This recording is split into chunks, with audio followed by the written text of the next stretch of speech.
then I remember dying after that. It was like the most at peace, graceful feeling I've ever felt. Like everything was just okay. It was like, oh, okay. And I just kind of passed away. What is going on, Cowboy here? Just got on the phone with my brother. I just FaceTimed him. He is a pretty adamant snowboarder, and he was on the half pipe. This one a little too big. Got Fight for Life into surgery. So I called him in the recovery room, and apparently he's got to go back to surgery again because they're putting a catheter in him, and they tore or bent up or scrumped up his wiener. I heard you tore your wiener. Yeah, they tore my wiener. Even worse. Why? Catheter? Yeah, they're like, what's it called? Yeah, Foley catheter or whatever. Well, when I woke up from my coma, when I was in a coma and I ripped my catheter out and split the head of my dick in half, so don't do that. I told them that they can't fix it, they might as well just put them out of his misery. You don't want to go through as...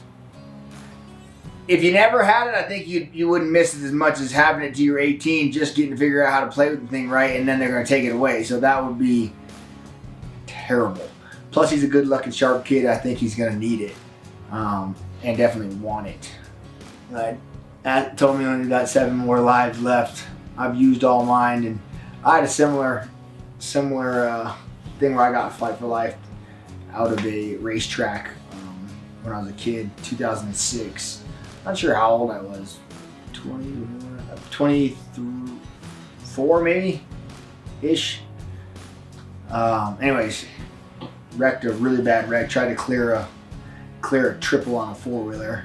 All day long we were hitting doubles, and then my buddy on a 450 dirt bike, it was like Days of Thunder, pick a lane. It was all dusty and smoky, and he hit it, and I was like, fuck yeah, let's go. Ripped right after him, and about halfway through the jump, I said, yep, this ain't gonna be good. And then I cased the top, quad spun up in the air, and then landed on me. Broke all my ribs into my lungs and split my stomach open. And I stood up like really hurt, and when I stood up, all my guts fell into my hands. Like I split me like a grape, and I was like, oh God. Basically, you had to sit there. This is before cell phones. Like, no one had a cell phone. Someone had to run up to the guard station. From the guard station, they had to call 911. 911 then had to come call Fight for Life. So I'm laying there dying. Literally, I wasn't bleeding though. Well, I was internally bleeding. I wasn't bleeding out. And your guts are weird, like gray and slippery. It's like something out of Alien. You know what I mean? Where they're all like sticky and gooey. It's on my hands where I was kind of like, oh, that's weird. Anyways, I got tired of holding them, and they just laid in the dirt next to me. It was pretty... If you rolled up on us, like all the people watching, like, oh, this dude's dead for sure. Like just split open guts all over the yard. Fight for Life me. And I remember dying. I remember clearly dying, and I know they talk about DMT like the strongest hallucinogenic on the planet. It's in your body releases it in REM sleep. That's why you have such graphic lucid dreams. And also just before you die, your body also releases it. Well, anyways, I'm strapped down on the stretcher. They're bringing me into the emergency room, and there's a nurse, and she got her back turned to me, and she's like, I don't know if she's sharpening the knife or what she's doing, getting everything laid up to go into surgery.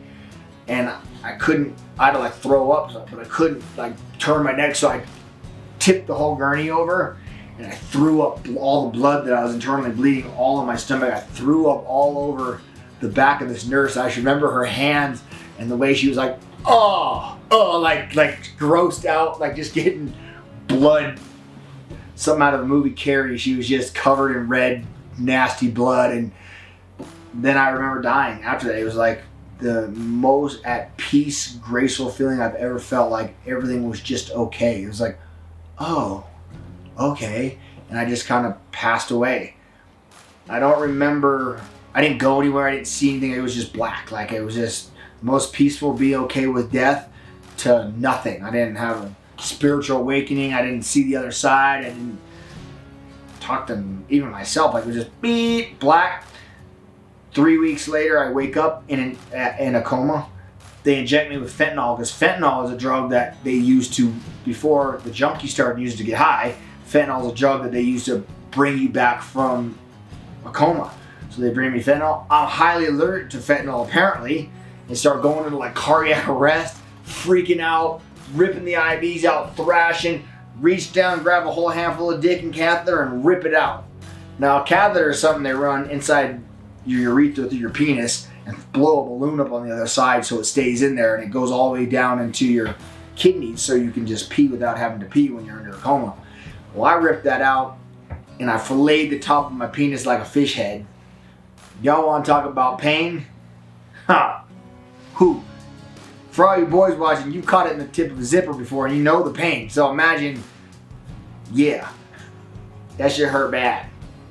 And so that's what I was telling my brother. They did that also to him. So we're like the Funky Dick Brothers now.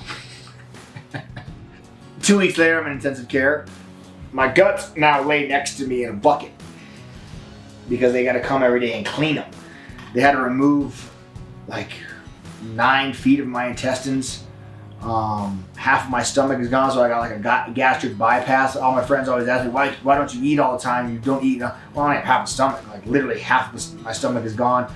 Part of my spleen is messed up. And then I've had a lot of weird health issues after that, just because I'm missing all those part of my large intestines and like digestive stuff. But the laid next to me 2 weeks, put them all back in me, stuff them all back in, and they put this ribbon in me all throughout my whole body, and then it sticks out and it drains into a blood bag. I have to sleep with this blood bag and then every night drain it. Come back, I don't know, it was like 4 days after they had me in. The doctor said, okay, this is gonna feel kind of weird, but I gotta remove this ribbon.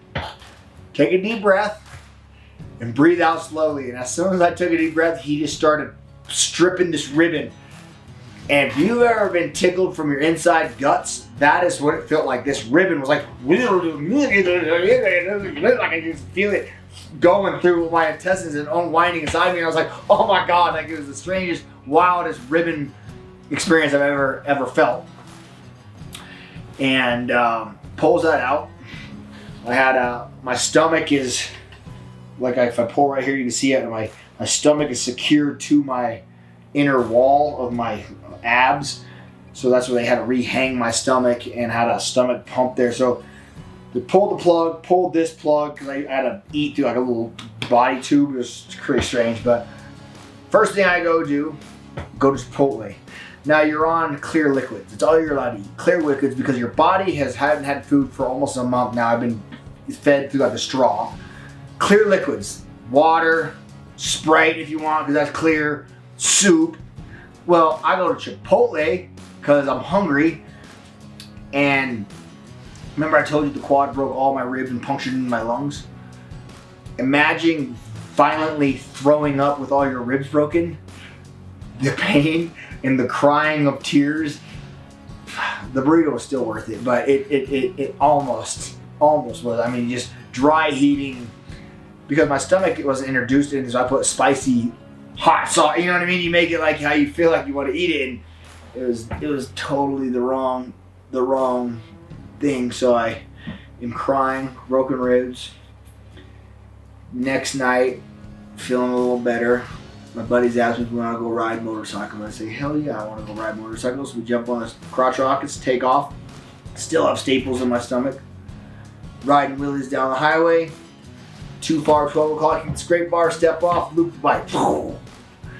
Rip my stomach back open, back in surgery. And they're like, dude, what are you doing? Like, so that might have been life 2 gone. Back in the ER, back in surgery. Parents back paying the medical bill. And here I am sitting here today talking to you guys, so I made it through. So follow your doctor's orders and heal up before you go make dumb decisions again. This is Cowboy. Tune in next time.